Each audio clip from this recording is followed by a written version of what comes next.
লা ইলাহা ইল্লাল্লাহু লা ইলাহা ইল্লাল্লাহ আনতাল হাদি আনতাল লাইসাল হাদি ইল্লাহু গাউসুল আজম গাউসুল্লাহ আল্লাহ আল্লাহ আল্লাহু আনতাল হাদি আনতাল লাইসাল হাদি ইল্লাহু গাউসুল আজম গাউসুল্লাহ আল্লাহ আল্লাহ আল্লাহু আনতাল হাদি আনতাল লাইসাল হাদি ইল্লাহু গাউসুল আজম গাউসুল্লাহ আল্লাহ আল্লাহ আল্লাহু লা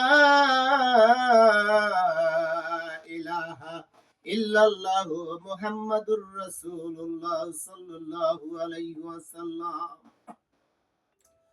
ওয়া ক্বালা রাসূলুল্লাহ সাল্লাল্লাহু আলাইহি ওয়াসাল্লাম হুব্বুল ওয়াতানে মিনাল ঈমান স্বদেশকে ভালোবাসা ঈমানের অঙ্গ।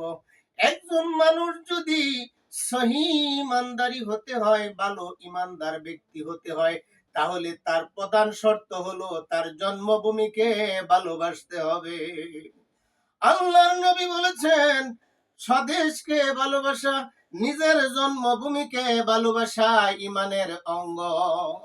এজন্য আমাদের দেশকে ভালোবাসতে হবে, নিজের মাতৃভূমিকে ভালোবাসতে হবে।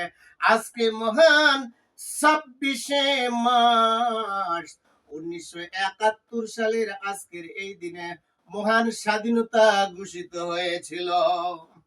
আজকে 26শে মার্চের চেতনায় চেতিত হয়ে আমরা যদি আমাদের দেশকে ভালোবাসি, আমাদের মাতৃভূমিকে ভালোবাসি, মোহাব্বত করি, সেই অনুপাতে জীবন যাপন করি, এতে অনেক সওয়াব হয়ে যাবে। দেশে বাস করা হইল, দেশকে ভালোবাসা হইল, সুন্নত আদায় হয়ে গেল এবং সওয়াব হয়ে গেল, নেকি হয়ে গেল।